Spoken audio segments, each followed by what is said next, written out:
हाँ जी मित्रों, भाइयों, चचा लोग कैसे हो। देखो, अगर बिहार में आपकी पुश्तैनी संपत्ति है और आप चाहते हो कि नहीं आपकी जमीन का बंटवारा हो जाए, लेकिन आप बंटवारा करने के लिए सक्षम नहीं हो क्योंकि बहुत सारे फरीक जो है बंटवारा करने के फेवर में नहीं है और आपके जो चचा हैं, दादाजी लोग हैं, भाई लोग हैं, वो बंटवारा करने के बिल्कुल भी फेवर में नहीं है क्योंकि वो जानते हैं कि आज के डेट में अगर हम बंटवारा कर देंगे तो अपने वैल्यूएबल जमीन को खो देंगे और जमीन पर कब्जा वो नहीं जमा सकेंगे।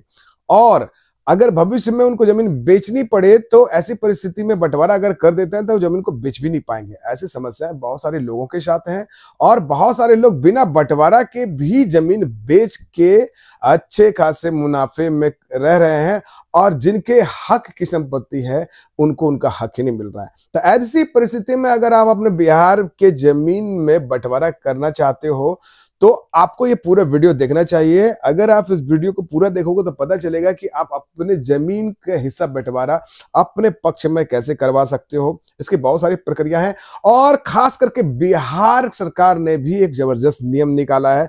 उस नियम को समझ लो, आपको बहुत सारी बातें समझ में आएगी, लेकिन उसके लिए आपको पूरा वीडियो देखना पड़ेगा। इसके बिल्कुल भी नहीं करना। अगर आप इस वीडियो को नए लोग देख रहे हो तो मेरे चैनल को सब्सक्राइब कर लो। अगर मेरे पुराने व्यूअर हो तो मेरे इस वीडियो को लाइक करके दोस्तों के साथ शेयर कर दो। अगर आप घर बैठे पैसा कमाना चाहते हो तो मेरा एक और चैनल है दीपक जाट ट्यूब, उसको जाके सब्सक्राइब कर लो। आपको पता चलेगा कि घर बैठे पैसा कमाना कितना आसान है। नए नए तरीकों को बताता हूँ, वहां पे जाके कमा सकते हो।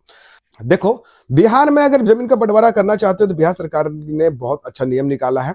देखो, बिहार राजस्व विभाग के मंत्री द्वारा इस नियम को निकाला गया क्योंकि पारिवारिक कलह को देखते हुए और भूमि से बढ़ते हुए समस्याओं को देखते हुए इस नियम को निकाला गया है। उसमें है मेजोरिटी के आधार पर बंटवारा करना। अब एग्जाम्पल से समझो कि ये कैसे काम करता है।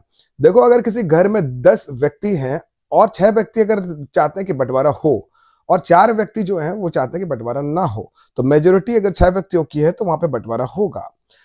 या फिर किसी घर में 4 व्यक्ति हैं यानी 4 भाई हैं और 3 भाई चाहता है कि बंटवारा हो लेकिन एक भाई चाहता है कि बंटवारा नहीं हो, तो वहां पे भी बंटवारा होगा क्योंकि यहाँ मेजोरिटी अब नंबर्स जो है वो ज्यादा है जिसके पक्ष में, तो उसके आधार पर बंटवारा होगा।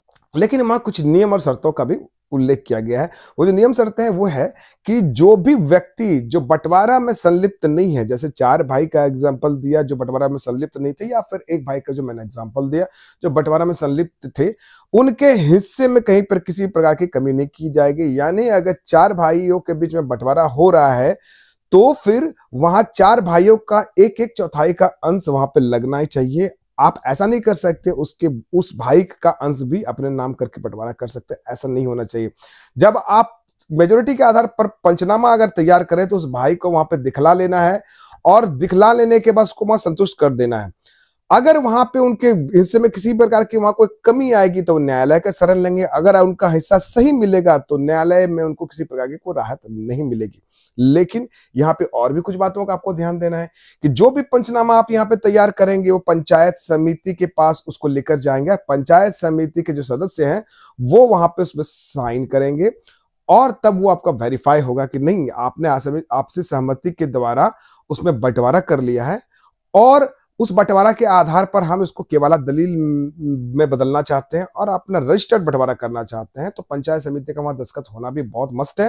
और अगर वहां पंचायत समिति नहीं है तो आप वार्ड सदस्य का भी दस्तखत ले सकते हो। जो वार्ड पार्षद होते हैं उनका भी आप दस्तखत लेके वहां पे उसको वेरीफाई करा सकते हो। उसके आधार पर भी आप जाके उस बंटवारे को केवला दलील में बदल के रजिस्टर्ड बंटवारा कर सकते हो, तो भी आपका बंटवारा मान्य होगा। देखो, बहुत बार ऐसी परिस्थितियां सामने आती हैं कि बिना बंटवारे के बहुत सारे जो लोग हैं वो जमीन को बेच देते हैं और जब बंटवारा का समय आता है तो भी उस हिस्से पर अपना दावा करते हैं और अपने तथ्यों को छुपा के अब चाहते हैं कि उस जमीन का बंटवारा हो जाए और उसमें से भी उसका अपना हिस्सा मिल जाए।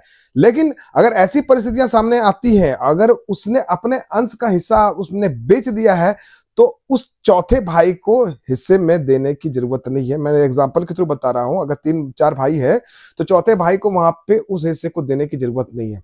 और अगर आपने पाया कि उस व्यक्ति ने अपने अंश से ज्यादा जमीन की बिक्री कर ली है तो आप न्यायालय में मुकदमा दायर करके जिस व्यक्ति के पास वो जमीन बेचती है वो डीम्ड कैंसिलेशन का केस कर सकती हो। लेकिन हाँ, ये प्रक्रियाएं सिर्फ 3 वर्ष के अंतर्गत ही होनी चाहिए।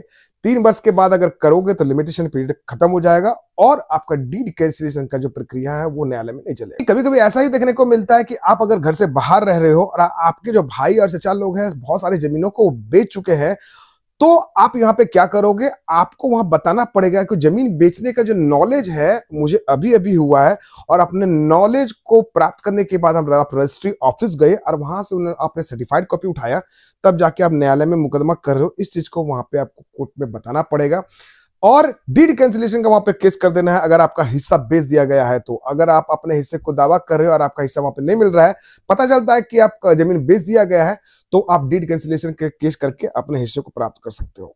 देखो, किसी खानदान में अगर बेटे बेटी दोनों हैं और बेटियां भी अगर चाहती है कि अपने हिस्से का बंटवारा कर लेना, और भाई लोग वहां पर हिस्सा का बंटवारा कर चुके हैं, जमीन को बेच दिए हैं, तो जिस दिन से अपनी पुत्री को नॉलेज होता है कि उन्होंने उसको बेच दिया, उस दिन से आप न्यायालय में इस चीज को बताओ और आप डीड कैंसिलेशन का केस करा के अपने हक सत्व की जमीन वापस ले सकते हो।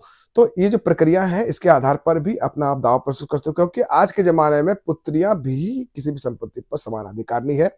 तो आपको अगर ये वीडियो अच्छा लगा तो मेरे चैनल को लाइक, सब्सक्राइब और शेयर कर दो, ताकि नित्य प्रतिदिन ऐसी वीडियो आपको मिलती रहे। तब तक के लिए जय भारत, जय हिंद।